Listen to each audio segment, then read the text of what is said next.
Iron sharpening iron, hit a spark when we speak. Stronger together, yeah, we building each week. Each one reach one, now the whole world know. Big Jack StoryTime, Walt Talks, let's go. All right. Welcome to the Iron Sharpening Iron Show. I'm your man, Big Jack. This is my man, Walt Talks. This is where we prove we are stronger together, that if each one would reach one, we can all grow and glow. And Walt, what's up, man? What's going on? Yo, man, I had the Knicks in 6. I didn't put no real money on it, but I had the Knicks in 6, man, and they showed out, man. I just didn't think that could be possible to beat a professional team, to come back on a professional team 4 times for the win. I just didn't expect that, man. So yeah, but I'm glad the Knicks won from the standpoint of it's been a long time, you know. It's good for basketball, it's good for the whole situation, but my Knicks fans been giving me the business, man, and I'm already tired of the fact that they won, man. I mean, I'm like, come on, man. Come on, I mean, man. you think about it, though. You think about it. The 1973 was the last time they won. Hell of a year. I was 10. Yeah. That was a line. I was only 3. So look at it that way, 3 years old.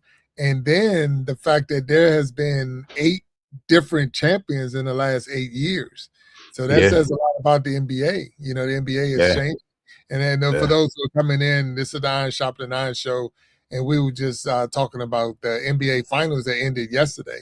You know, it's amazing because I'm sitting there watching. We got the NBA finals, the NHL finals going on. The World Cup just started. I'm watching the World Series collegiate baseball. MLB baseball is going on. The WNBA is going on. I mean, if you were about sports, it's like, wow. I mean, hey, to the point, and I'm not even throwing it out there, but UFC is on the White House lawn today. So it's like, what's going on?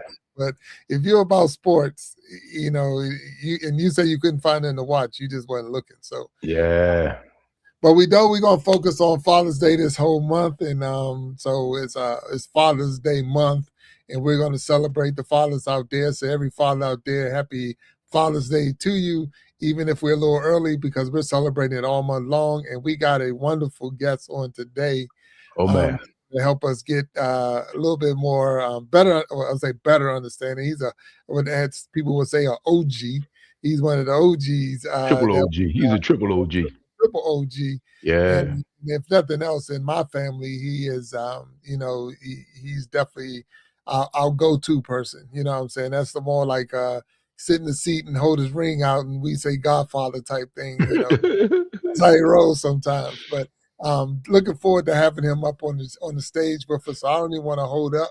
I'm gonna get him up here if that's all right with you. Are you good with that? And we get him up on the stage so we can get this show cooking and going. Let's make it happen. Welcome to the stage. Yes, sir.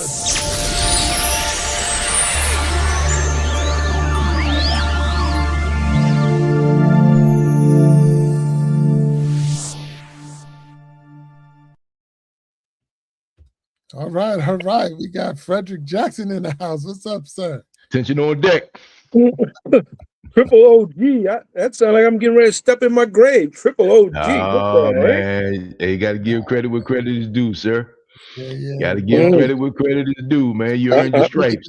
I'm just an old guy. That's all. Just an old guy. Oh, and he's humble too, Jack. So now I know where Jack gets the all shucks, because I call him all shucks. So you are the original all shucks. All shucks who me, man. I'm just an old guy trying to make it, man. Yeah. If I drop a F-bomb, then you know everything else is going bad around me. You better back up. My man.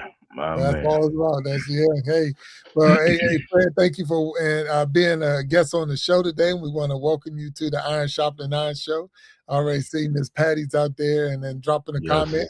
If you're out here, drop a comment, hit that like button, hit that subscribe button.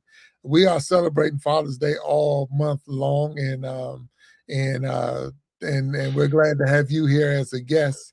I'm just letting you know right now we're already live on Facebook, we're live on YouTube, live on Twitch. And then once the show is over, we'll make little cuts of it and put it on Instagram and TikTok and all those other streaming platforms. And I just want to say again, thank you, but I want you to tell us a little bit about yourself. For those who don't know who you are, please tell us about yourself. Well, first off, I'm your uncle, so be nice. Okay. No, I'm just an old guy. You know, I got 4 kids, a son and 3 daughters. They're all doing well. I'm very proud of them. You know, I got 3 granddaughters who they're doing very well.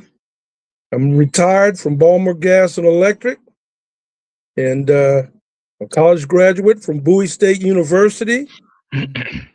And I just a guy who likes going out each day and doing something. I don't like sitting around doing nothing. So if it's from working in the yard to going to sporting events to playing cards, I'm that guy, you know. All right. Well, look, I appreciate that description or introduction of yourself, because now we got plenty to talk about. And what you didn't, didn't hit. I know I was with you last week, a week and a half ago, and we went to a ceremony. And we know it's Father's Day month that we're celebrating, but went to a ceremony at Fairmont Heights High School. And I know when I grew up playing sports, and I'm out of PG County, Maryland, for those who wonder where we at, but Fairmont Heights was like one of those schools we played we had to play against. I've never went there, never actually went into school to be a student or anything like that. But we was there, and we was there because they had just inducted Frederick Jackson Sr. into the Hall of Fame for Fairmont Heights High School. So I didn't even know that Frederick Jackson Sr. went to Fairmont Heights, but then even to say he got inducted into the Hall of Fame. So, and one of the things you mentioned when you gave the speech, because we know that Frederick Jackson is your father, my grandfather, but he's now inducted into the Hall of Fame. But you said that he was killed in Vietnam. So we know that he served in the military. I mean, he played professional baseball for the Pirates, but he was all killed in Vietnam. And the thing I wanted to talk to you, and almost the first question was, how old were you when that happened? Cause I think you mentioned it in the speech. I just wanted to touch, but how old were you when he had passed? Yeah, he passed in 1967, October. I was 13 years old. We were living in El Paso, Texas. And then after he was getting ready to come home, and they bombed the airfield, and him and his driver was coming back from an award ceremony because he was in Vietnam. He won the Purple Heart, and he also won the V for Valor. I'm trying to think what the first part of that award is, but it has a V, Bronze Star with a V for Valor on it. And they bombed the airfield, so he never came home. So we left Texas and came back to live in Washington, D.C. I went to live with my grandmother, my sister. She went to live with our great-grandmother, and my other 3 sisters went and lived with my mother. So that's how we got sort of divided up for a while. But he was a catcher. He was on the Pittsburgh Pirates farm team, and he was a left-handed catcher. So just think of that, a left-handed catcher. That is very, you don't see many left-handed catchers, but that's what he was. And the first time I ever went out for a baseball team, I'm out there playing the outfield with a catcher's mitt. And I'm dropping stuff left and right. And he came out to the ball field after he heard I was out there and bought me a glove so I could catch balls in the outfield. But I'm out there trying to catch fly balls with a catcher's mitt. Oh, wow.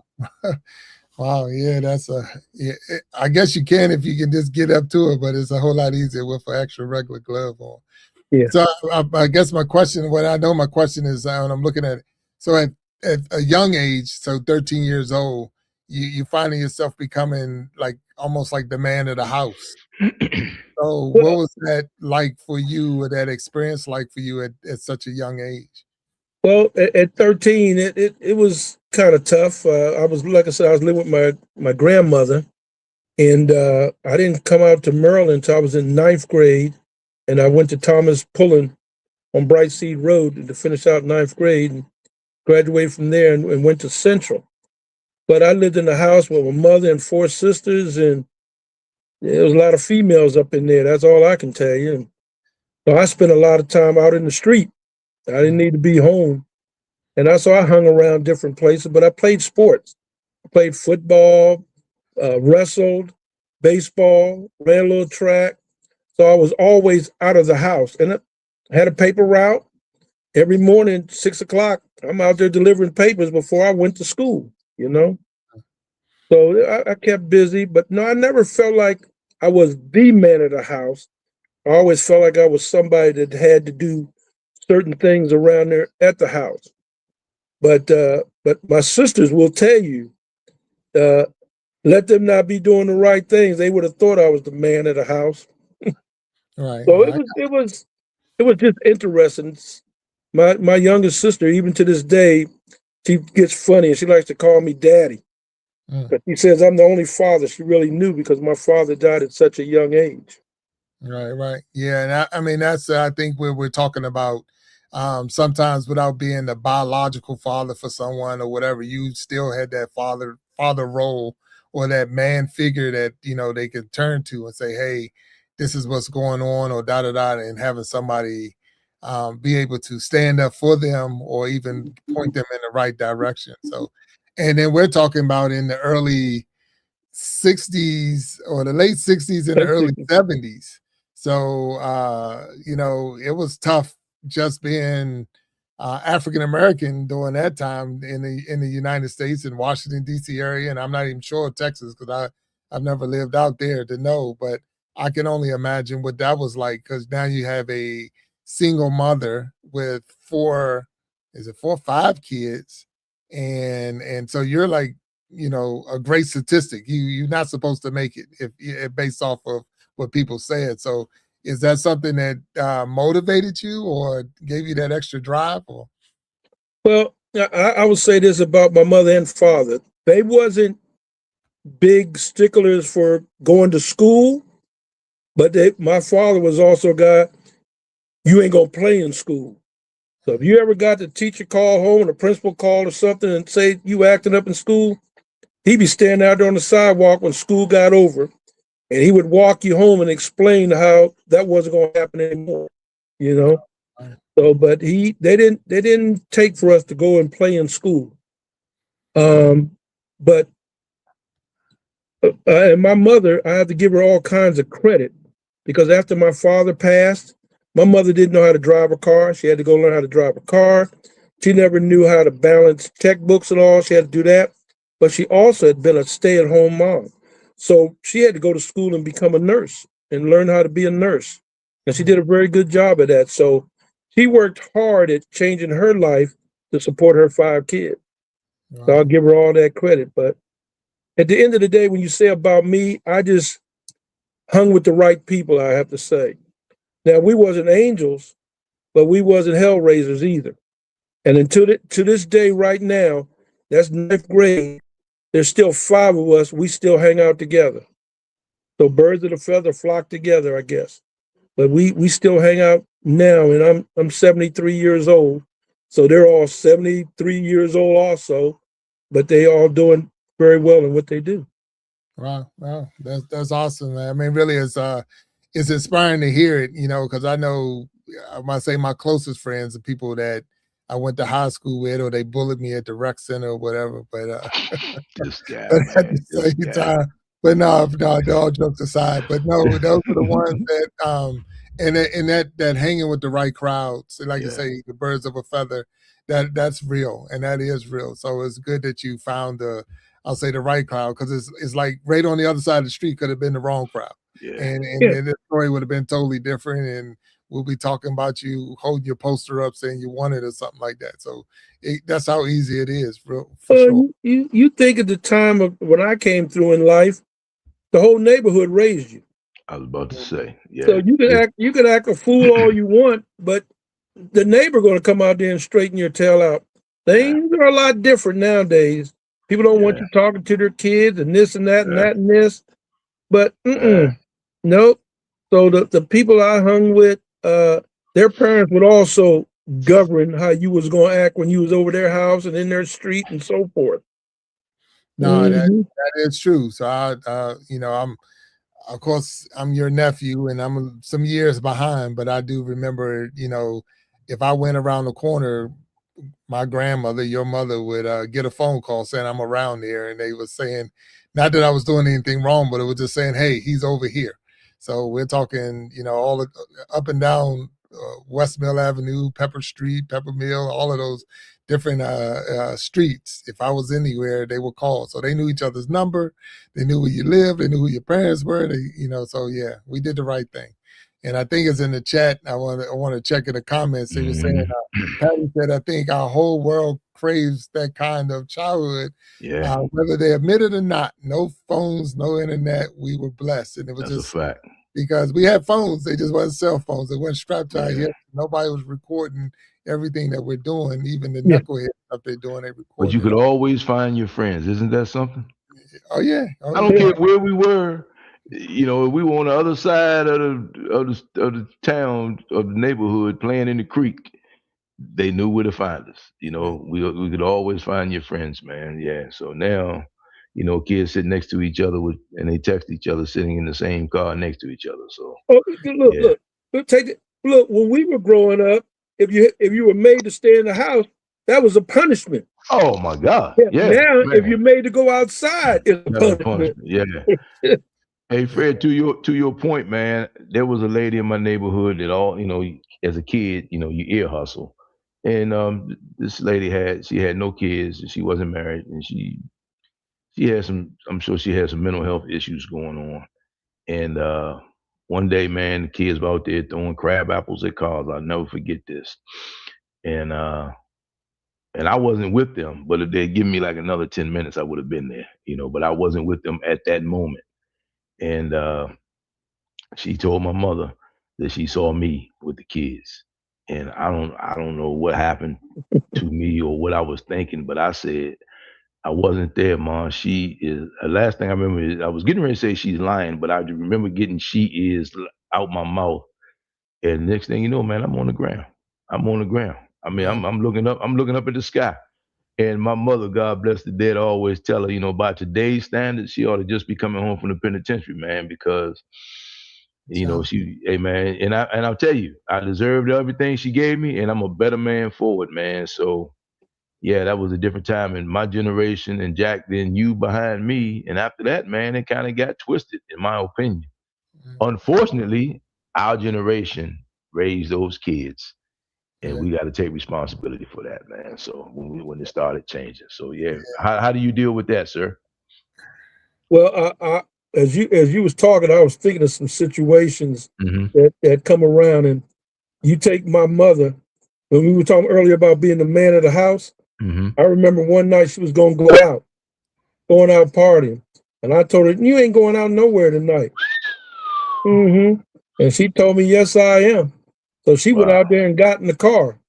I went out there and laid across the windshield. She drove. We lived in Peppermill Village, so she drove up to the Seat Pleasant Police Department with me laying across the windshield, and went in there and got the police to come get me off the windshield. Yeah, that's about a good mile at least. Mile and a half. That's more than a good mile. Yeah. Man. Was that off of Sheriff Road back then? No, Addison Road. It was Addison Road. Addison Road. Addison Road. Yeah. Wow. Okay. Wow, man. But the thing was, she did that to show me she was the boss. And if I'd have fell off there and she ran over me, she still would have been showing me she was the boss. Yeah. I would have been hurt. She might have gone to jail, whatever, but she was going to be the boss. Yeah. Hey, man, she said she can make another one just like you. So no, she could never do that. So you say.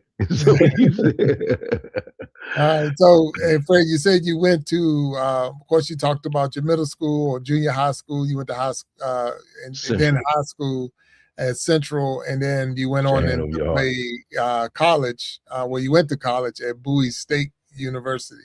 Yes. And so I guess that was where most people would have stopped. So what made you want to go into a university or get that college education? Once again, let's go back to Sylvia Ann Jackson, my mother.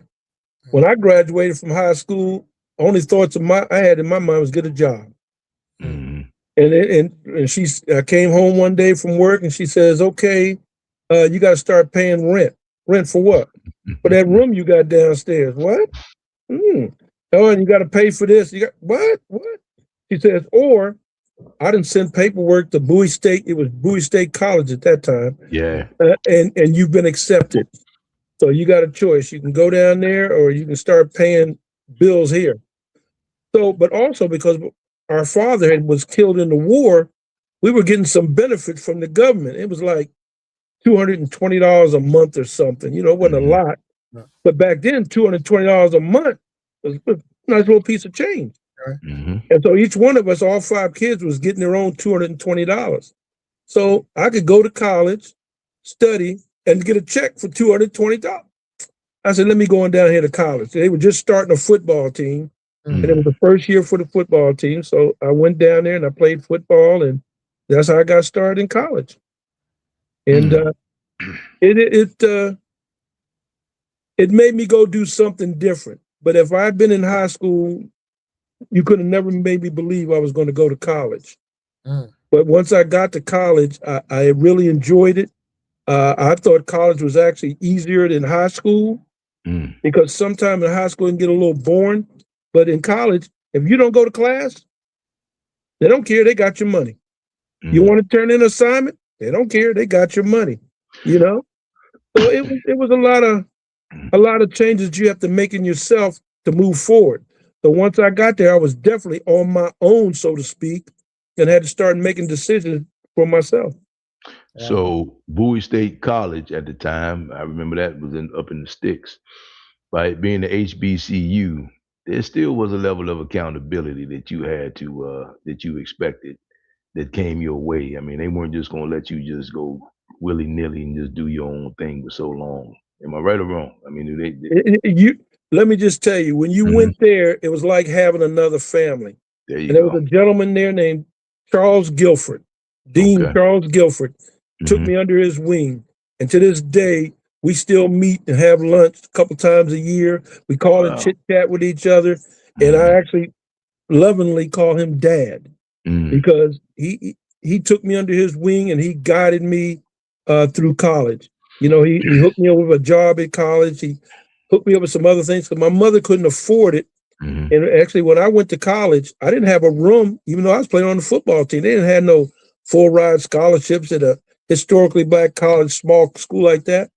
So at night, I was sleeping in my car or finding someplace else to sleep or whatever. And he found out about it, and we talked about it.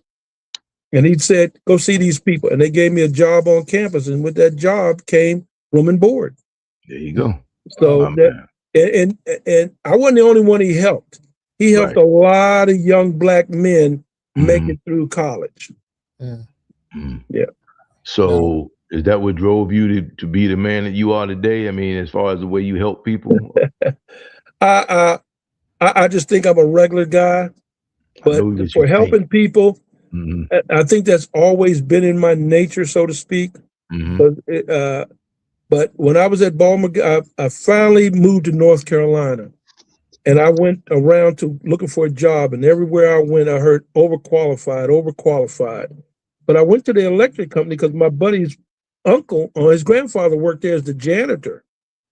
So I went there, and he said they got a job open for a warehouseman. So I went there on a Monday and applied, and they said, nope, you're overqualified.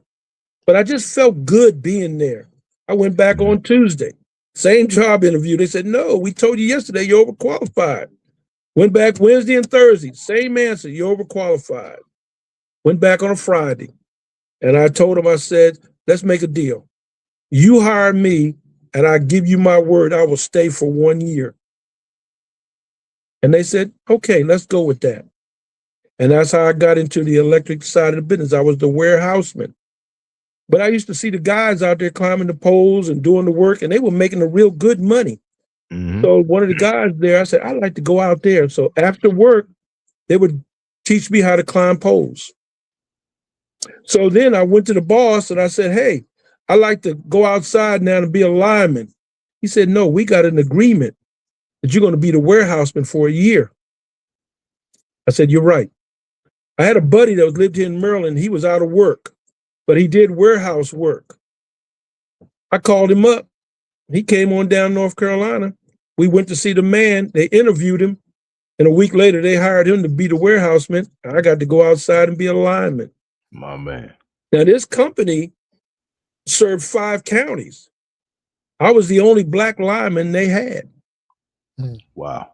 So, and it has God, as you know, we all talk about how God works, how life works, whatever.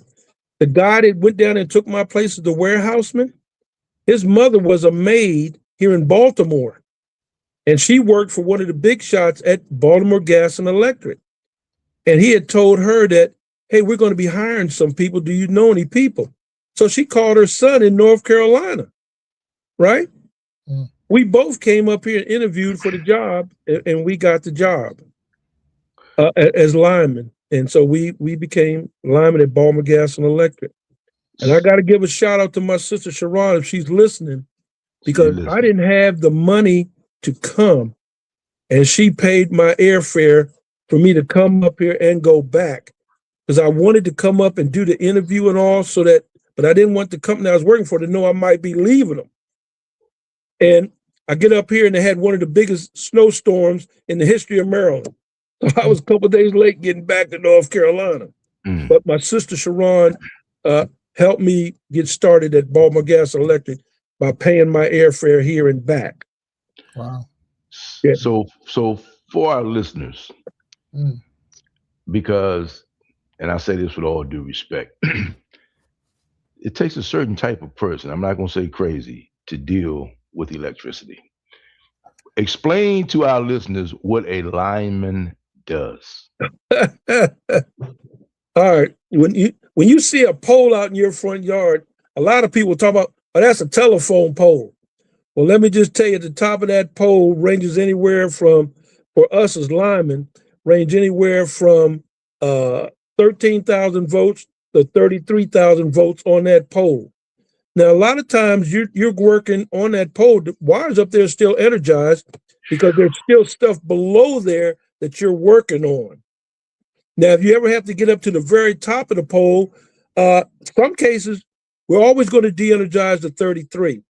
But that 13,000 volts, sometimes you're working right 36 inches away from it. You're that close to it at times, depending on the type of work you're doing. And you're working off a set of hooks, and that hook's only about 1.5 inches long. And you got a belt around your waist that you put around the pole. And the tools that you're carrying up there, you're carrying anywhere about 20 pounds of material up that pole with you. And you carry a rope that when you get to the top of the pole, you got somebody, hopefully you got somebody down at the bottom. If not, you have to tie everything you're going to need to work on that pole on that rope and pull it up to yourself, and then hang it at different places on the poles so you can get to it. Because if you drop something, the only person going to get it is you. Go back down and get it and start all over again. So, but a lineman is the guy who climbs the pole or works out of a bucket. So people like call it a cherry picker, but it's a bucket, and the bucket is set up so that you can work on it. And if you hit the electrical wires, you won't get electrocuted. It's insulated bucket. So that's what a lineman is. But explain to me. I mean, that's not something like, I want to be a football player because I played football when I was a kid. I want to be a doctor because I went to the doctor when I mean, I wanted to be a fireman. That's what I was, because I used to chase fire trucks. But to be a lineman, to mess with 13,000 to 33,000 volts. What you won't see. Yeah. How does that come about, man? How did you just wake up one morning, you want to do that? I mean, talk to me, man. That doesn't make sense to me.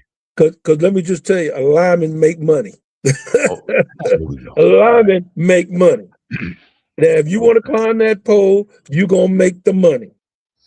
And like I said, I was in North Carolina and I saw them guys climbing poles, making all the money. I said, that's what I wanted. I came up here to Baltimore Gas and Electric. And there's another thing, Walt. You'll find more people of color around here working electricity than you do when we go to a lot of other places. Okay, I can believe that. I started at Baltimore Gas and Electric as a lineman But as you progress, you become what's called a service operator or a troubleshooter. You work by yourself all hours of the night, all kinds of weather, and you don't know what you're walking into. But you learn how to deal with it, and you learn how to protect yourself by all the stuff that they taught you along the way. Because every day you learn something new. And the people that's teaching you, you have classroom, but classroom is not, it's teaching you theory, it's teaching you some practices, but the actual learning is when you're on them hooks on that pole and you're saying to yourself, Lord, I've been up here an hour already. Because you'll learn after a while that if you up there for an hour, you up there for 2 hours, you might be doing something wrong because you're not doing the things they taught you. You fiddle-faddling around doing other stuff. So the life lesson is you have to respect the process. I mean, you have to understand. I mean, a lot of people looking for this fabulous, exciting thing. It's exciting, but you got instant consequences if you don't do what you're supposed to do, follow the rules, regulations, guidelines. Oh yes, that is absolutely correct. Because even when you climbing a pole, if you get away from your technique, you could be back on the ground. Yeah, and you could fall. Yeah. You could fall from whatever height. I fell off a pole one time, but I was still what they call buckled in. I still had my belt on there. And as I fell off the pole, my technique was still to the point that my legs, after I went down so far, went back into the pole. Okay. But my heart was still up near the top of the pole. I'm like, what the heck just happened here? But, go ahead. Go ahead. No, I also remember like the people skills you have to have, because like you said, we call it, in our case, it was Pepco. Guy may show up by himself, maybe a 2-person crew, but they still got to deal with the neighborhood, so to speak. But everybody wants electricity. Hey man, let these guys do what they need to do so we can get these lights on. Is that the attitude? Is that how it was with you? I worked in Baltimore City itself twice. And I think one time I worked for like 5 or 6 years, and you going in the alleys because that's where a lot of the poles are. Yeah. And there's other things happening in the alleys. Absolutely. And they used to think we were the police. I'm by myself riding through the alley, and people come up and they say stuff to you, but you got to learn how to talk to them too. You say, look, I just got to fix this right here on this pole, and I'll be on my way. On my way. Yeah. So we used to have to fix street lights, and at the base of a street light pole is where the plate is.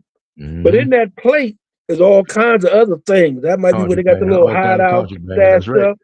And they say, hey, don't touch that pole. I say, look, I got a job to do, man. You come take care of your business. Let me do what I got to do. Then I'll move on. You go back doing your business. But I get paid to get the light on. If I don't get the light, they're going to send somebody else. It's going to keep on going until it gets taken care of. And so most of the time they understood it. Sometimes you had to climb on people's roofs to get the service back on, because that's where the wire is at. And people say, well, I don't want you up on my roof. Hey, well, let's figure out something, because I got to walk from this roof to that roof to do what I got to do. You're putting ladders up on the side of people's houses at 2, 3 o'clock in the morning. Them duplexes used to be terrible, because the people next door, their lights is working because of the way the wires is run. But they don't understand. All of a sudden they hear a thump and the ladders upside their house. Wait a minute, what are you doing, pal? Right. Yeah, because your truck is parked down on the end of the corner because you didn't have to get it down. You couldn't get it down the alley. You had to carry a ladder down the alley. Yeah. Man. So I'm saying now, and Walt, I hope we got our questions or our answers from wanting to be a lineman. And hey, look, if I change a plug in my house, what's that, 110? 110, 120, yes. Yeah, 110, 120, I cut the whole house off. I mean, the air conditioner, the lights, the stove, everything is off. Yeah. Oh man, I've been shot just electric football back in the day, right? Touching the wires, that's nothing. But I've been on calls where people have been dealing with electrical wires, and hey man, you can't see it coming. I try to stay away from stuff you can't see coming, man. So, I respect you for that. There's 2 things I don't play around with. I work electric because I know where electric is. It's in the wires, right? Right. I don't mess with gas because I don't know what At gas least you can is. smell the gas. You can smell the mercaptan in the gas. That is And you can correct. smell the gas leak. But the electricity, man, and then you get into AC, DC, and volts and man. Hey, man, I respect you for that. Thank you. I definitely Big Jack. Hey, man, anybody that does that. I mean, just going to the golf course, playing golf courses under the power lines, man. You can hear that electricity jumping through those wires, man. I don't see how Well, if you can hear it, that means something wrong with that wire. Okay. It could be 110s, 230s. So that's Yeah. induction coming off the line. But so Fred, I'm gonna go back to your college days, and you saying your mom, basically giving you those choices, pay some rent or go to school. So now that you're I know you got your career up and you're moving, and now you have kids. What was that motivation? Was that the same motivation you gave to them, or how did you do that as a father to your children? I don't think it was quite the same motivation. Hey, you out of school, start paying. We talked to them. My wife and I talked to them all the time about you going to college. So from when they're little on, you going to college, and then each child, I used to tease them all the time and say, if you want to see what's going to happen to you, look what's happening to your brother. But I will say that all four of my children are college graduates. Mm-hmm. I have two of my children also went and got their masters, and I have one daughter. She has her doctorate and she has her own career in Houston, Texas, and she's doing very well in what she's doing in her field of psychology. And all four of my kids are doing very, very well, and I got to give them the credit because you point them in the right way, and then they go do what they got to do. So I give them all the credit for where they're at. Mm-hmm. Now, as a parent, do you believe because of you having your education, you getting a degree that gave them that, like you set the bar, you set a bar standard that, okay, I have to at least achieve this as a kid growing up? Well, they were surrounded by educated people. Their grandmother, I can't remember what year how old she was, but she went back to college, and she was also a school teacher. So their grandmother went back to college. Their uncles on their mother's side, they're very smart. They were college educated. On our side, Billy, I believe I was the second one to go to college after your Uncle Forrest. And he went to Howard University. And then nobody really ever talked to us about going to college until it happened. So now I look behind me in our immediate family, other than you, Bill, I can't think of anybody right off the top of my head who went to college. And so, but now I see outliers of other people trying to go. Sean went to college for a little while. Yeah. But my whole point is, I always tell the Black people, go to college. It may not be for you, but you won't know till you get there. And because there's a lot of people that's millionaires that never went to college, but they had a plan and they had some money to help push that plan along. In our case, Billy, in our family, we don't have no money to help push it along. You got to go down there and hope somebody, because we have a niece right now that's going to college. One of the youngsters, she's going to college in New York. And that's what I'm saying. Some of that's slowly changing, but it's only going to change when you start surrounding yourself with like-minded people who want to go to college. Now we know one thing for sure, it's not for everybody. So I'm like, I can't go to college. It's not for everybody, but it's having that person or someone to stand with you and guide you and tell you, hey, you might not go here, but you're going to do something. So sitting around was never an option. So that was that wasn't an option of I'm gonna be even though those are real careers now as far as gamers and stuff. So those actual real careers. So even though we were told when we were younger, playing video games ain't gonna do nothing with your life, it's like you'd be surprised now and I could play video games, be a millionaire with it, because that's a real job now. It's in the militaries now. Yeah.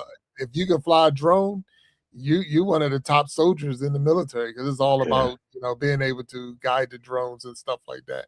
It's just technology has changed, and we had to change with it. Yeah.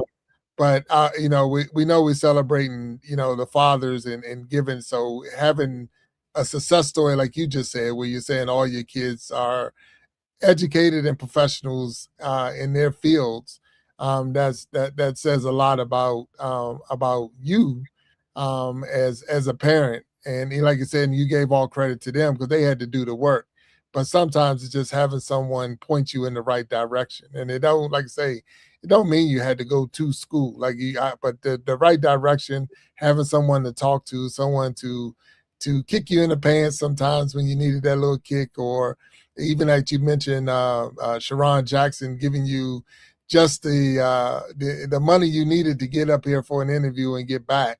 That's a story that I never heard until today, and I'm not sure if anyone else had heard that story up till today. So flowers off to Mama Jack out there for being in a position to say, hey, yeah, and trusting, helping a big brother. Yeah, and because trusting, because how important some things are for some time. Like that's a door that was open because you retired from the company that you came up here to interview with, get the job, and go back. But you ended up having a full career with BG, so that door was open, and you never know what's going to come out of it. But that was huge. I'm glad to hear that part of the story. Yes. Yeah. Oh yeah. And as I progressed through the company, I became a supervisor in the field. So that when you say the field, that's in charge of the linemen.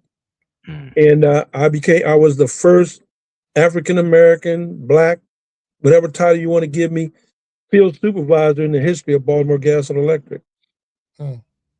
And so I started off with overhead crews, and I had 25 guys. And at the time I retired, I averaged 40 to 50 guys in my unit per year, because I took over the service operator guys who work by themselves. I took that unit over. So Fred, what year did you become supervisor at? 2001. 2001. Yep. Okay. Wow. Your grandmother was still alive when I got the job.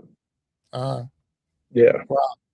So 2001, Fred Jackson is the first African-American, Black, whatever you want to call it, supervisor in the field for Baltimore Gas Electric. I'm going to throw a trivia question out there for all you out there, even though you don't know Baltimore Gas Electric. For those who don't know, Baltimore Gas Electric is the oldest gas company in the United States. So they're the oldest gas company in the United States. So, and when you put the electric side to it, but they are the oldest. So you said 2001, you became the first African-American, correct? Right. I think Baltimore Gas Electric was established in 1816. Wow. So from 1816 to 2001 is when and you were the first lineman too, correct? No, there was other Black linemen. Black lineman. Okay. Yeah, there was other.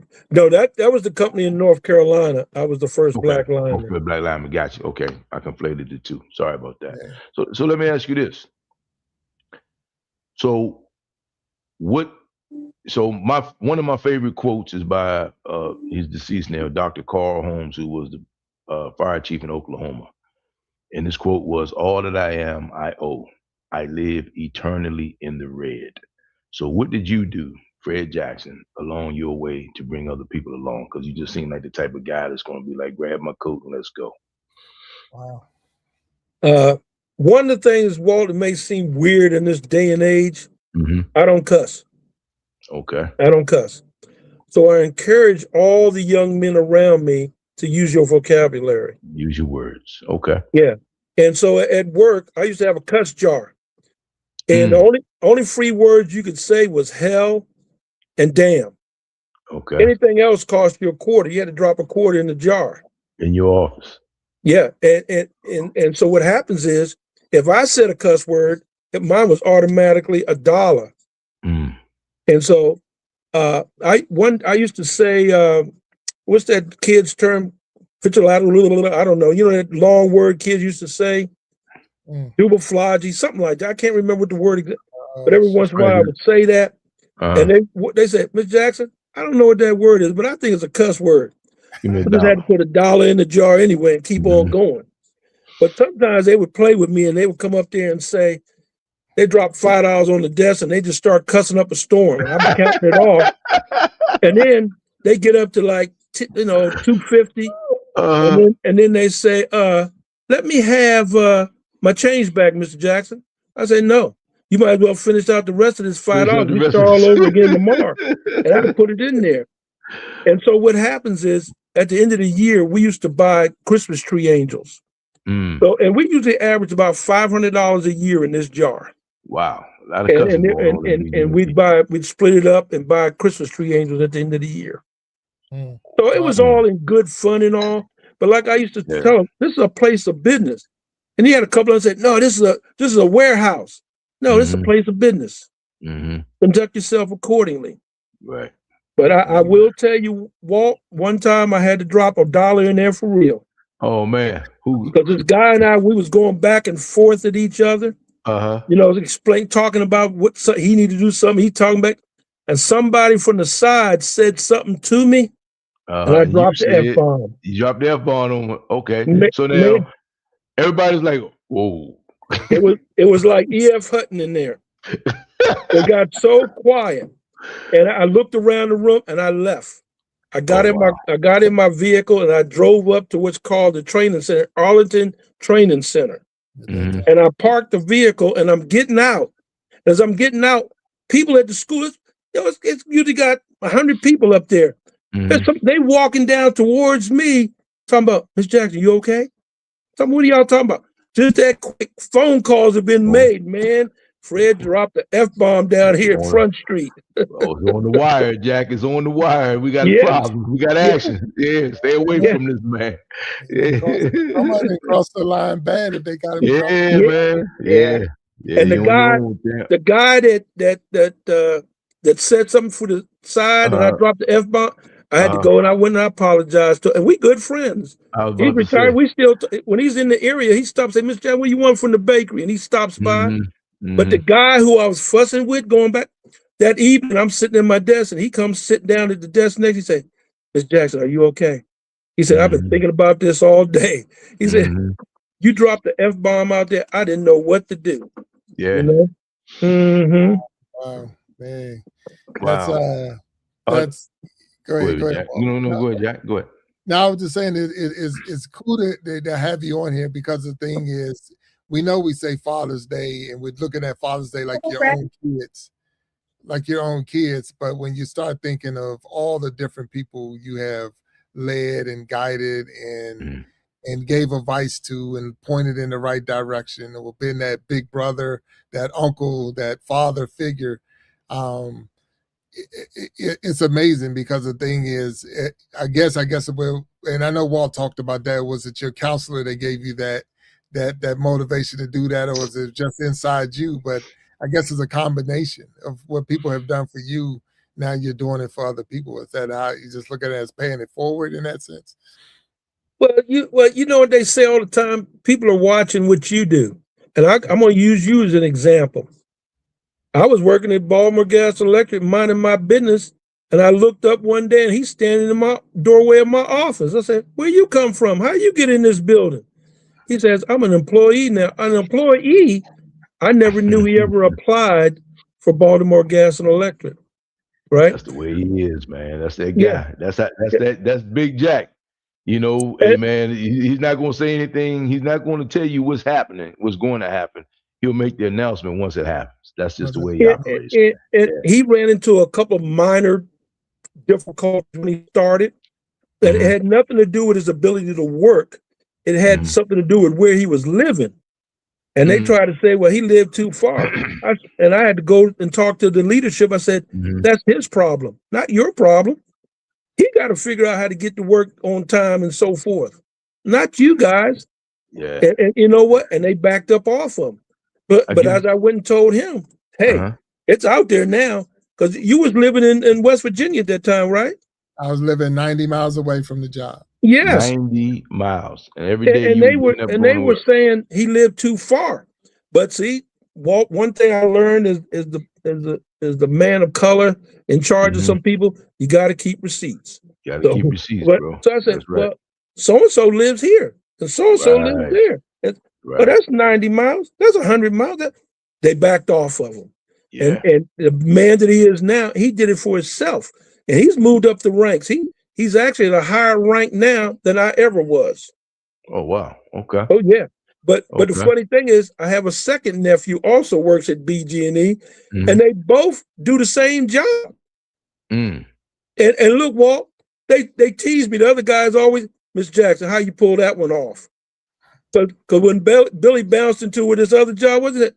I was getting all kinds of phone. How you pull that off? I ain't pull off nothing. He did what he was supposed to do. He applied. He got the job.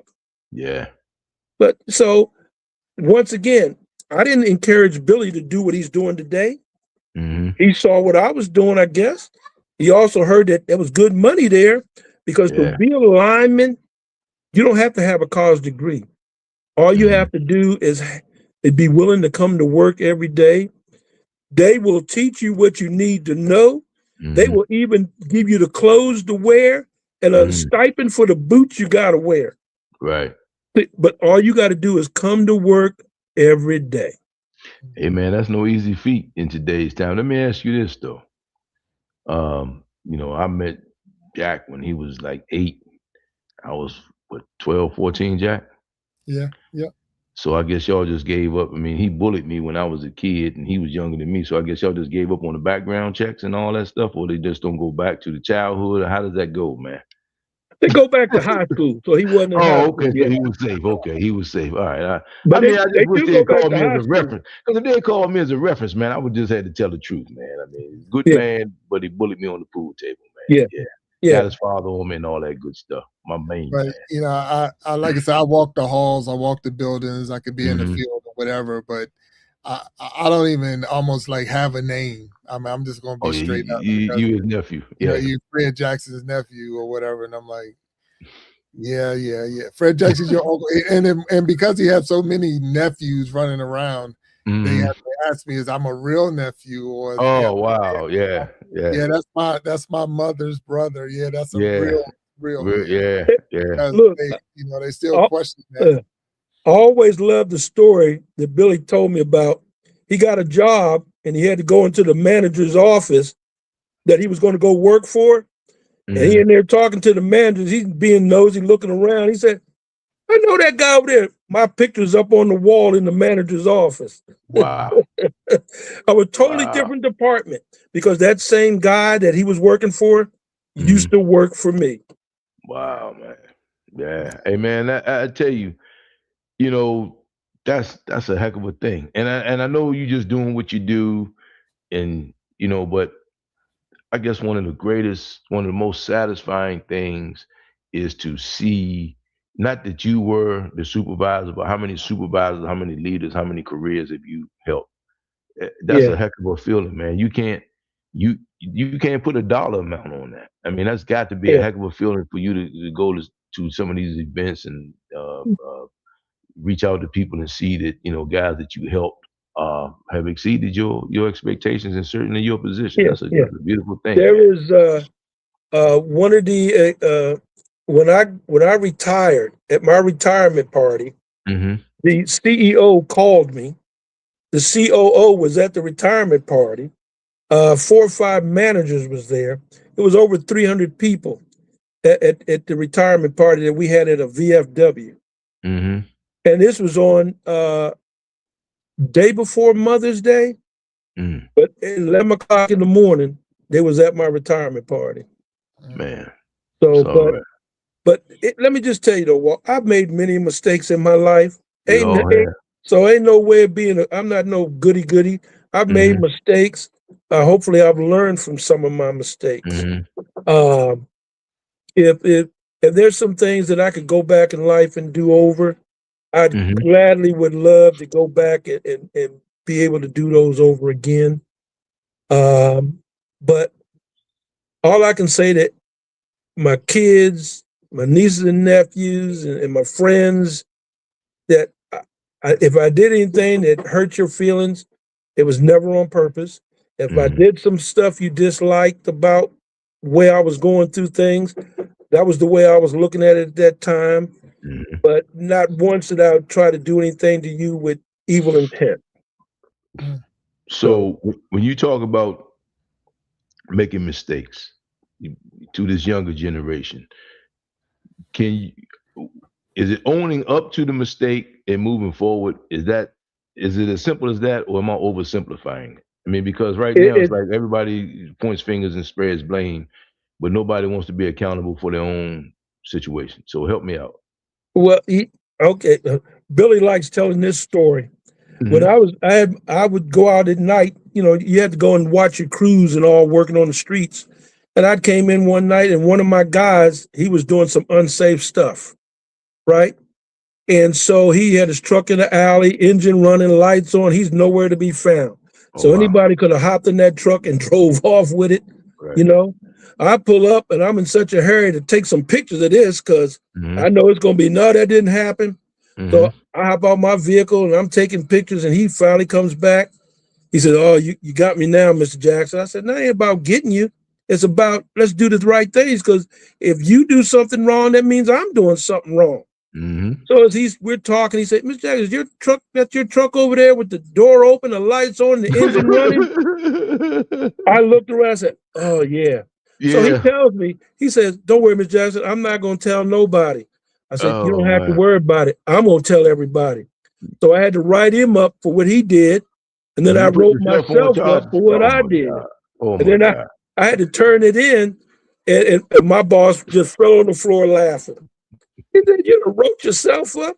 Yes, because if I'm going to hold that guy accountable, I got to hold myself accountable. Yeah. Hey, to that point, I remember my wagon driver didn't put the wheel chocks down, and we put the fire out, did the thing, and the safety officer called me to the chief's buggy, and they told me, "Yeah, your wagon driver didn't put the wheel chocks down." And I said, "Okay." And so we're gonna need a special report, yada yada yada. And me just being the jerk that I am, I said, "So I'm looking over there, the wheel chock's still not down." And they're like, "Yeah." And I'm like, "Wait a minute. So you saw that my wheel chock's not down? It's such an important piece of this puzzle. You decided not to put them down? So now I'm putting you on charges too. So let's go." But the thing is, those moments right there are teachable moments, right? Because it's not about getting somebody in trouble. If you flip the script, you know that every incident where a lineman has been hurt, injured, or killed, right? Whatever happened at that moment has happened 20 times before, but just in that moment, everything went bad at the same time. Is that usually how it goes? And when you read the case studies and you read the reports, so like you said, man, checking your gloves, I would imagine, right? You guys got special gloves, right? Yes. Okay, so checking your equipment. Guys get away without checking their equipment all the time, but the one guy that gets electrocuted, it didn't check his equipment, it's a big thing. So you get all those examples to show people, man, and by you putting yourself on charges, I got to tell you, bro, hey man, I would tell people all the time that man put himself on charges, so you don't stand a chance. That's it. Like I said, anybody that write himself up, he give a damn about you, and I owe you a quarter for that one. and it wouldn't have mattered if it was family or non-family. Yeah, yeah. No, we're not. And Jack, to your credit, working with him or in the company that he worked for, filling his shoes, so to speak, to your credit, you get it you understand you got to be, you're being held more accountable. I'm not talking about by your supervisor, I'm talking about by him, because I mean, you had your whole life under this guy's tutelage. You know what he stands for and doesn't stand for, man. So I salute you for that too, man. I can say this, Bob. I've been with the company for 18 years, and he has never received a call because I was doing something wrong, and then he come and maybe correct me or put me on the right path. So if nothing else, I can knock on that wood and say, hey, I was not the one. I'm not gonna say everybody, but but think about it. You know, we all, like you said, Fred, we all make mistakes, right?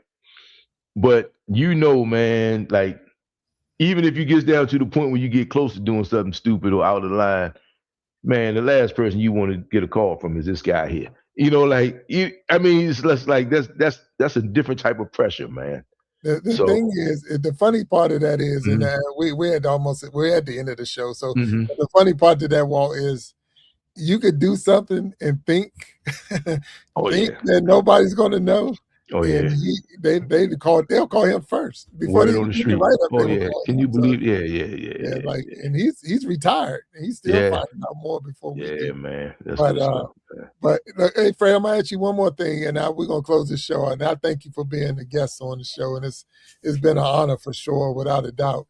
What would you tell any new fathers, or even fathers that's just in the grind right now and got kids growing up? What advice would you give them?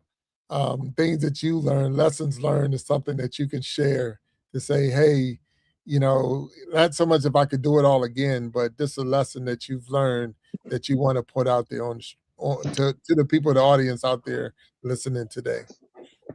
It depends on what type of children you have. And I'm saying it this way. I had a son and 3 daughters, but I also had a unit that averaged 40 to 50 young men in there all the time. So I learned a certain way to talk to those young men at work all the time. Then I had a certain way I talked to my son. And if there's any complaint from my daughters, one of the things they used to say, Dad, we're not them young men. It was hard for me to talk to them a different way versus how I talk to the guys. So if there's anything that I wish I could have gone back and done with my daughters, is maybe have talked to them a little differently. You know, I didn't yell and scream at them, that kind of stuff, but it's got to be in your tone of voice. It's got to be in some of the words you use, you know, versus the guys. Because when I look at the guys that I had, I looked at them as my children. So if I had 40 or 50 guys, you actually had to treat them 40 or 50 different ways, because everybody can't take the certain way you want to talk to them. There's some guys you can bang them real quick, you know, but you got to be careful how to talk to them. And if I could change anything, it'll be in my my way of talking to my daughters. Okay. So to that note, let me ask you this real quick, Jack. I know we got to go. All right, you good. Go ahead. To that note, are there any women who are line persons now? Yes, sir. Okay. Yes, sir. Did that happen in your time? Yes, sir. Yes. Okay, in my climbing class.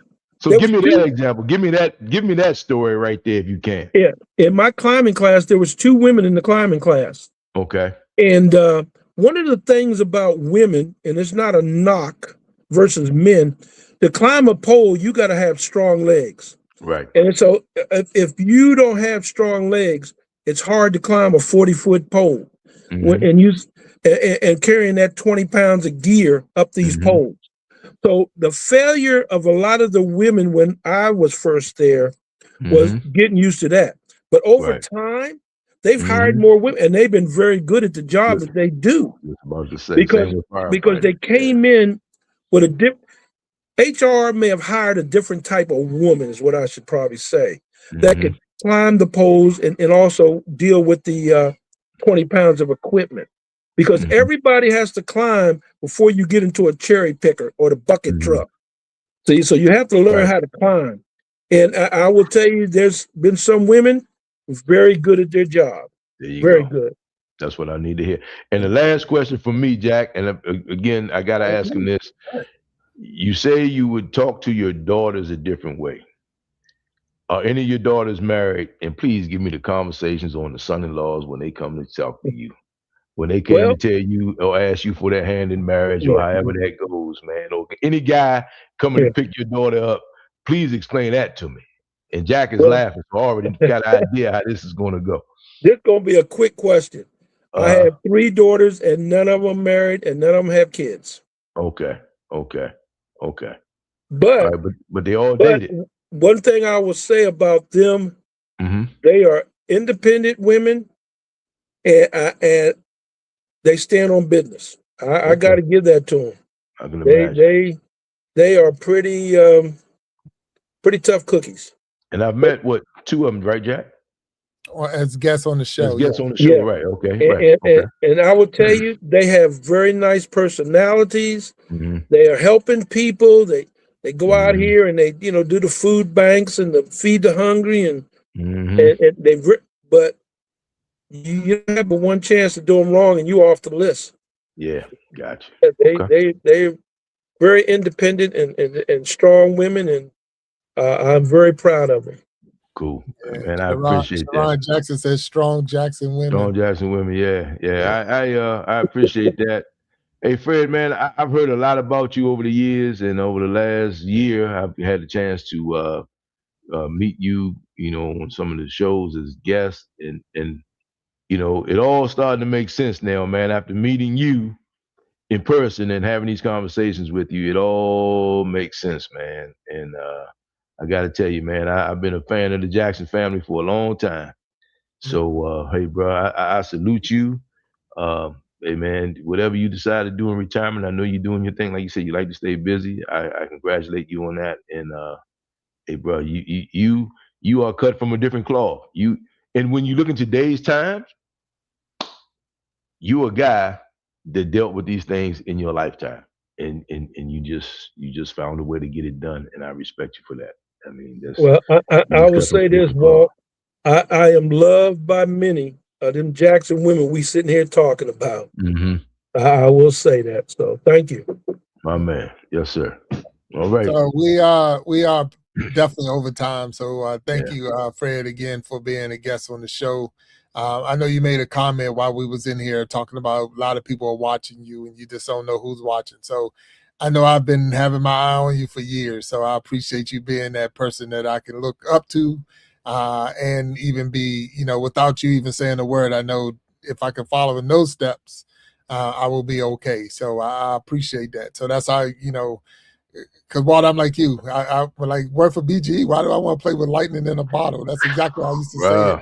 But at the same time, I learned over the years that it's not about. I don't climb poles, even though I have climbed the pole, and I don't have to deal with that, hands on. Even though I've dealt with it hands on, but at the same time, it was a good career, and I looked at it like this: if this man could do it, then it must be okay. And that's all I needed. I didn't even have to ask him, because if you're in it, I know he wouldn't be in no mess. He wouldn't be in a mess. Okay, so let me put in the application, and that's where we are. Yeah. And he gave me some advice after it was over. So, as far as how to keep my job, a lot of, he gave me 3 things. I don't even know if he still remember the 3 lessons. You remember the 3 lessons to keep your job at BG?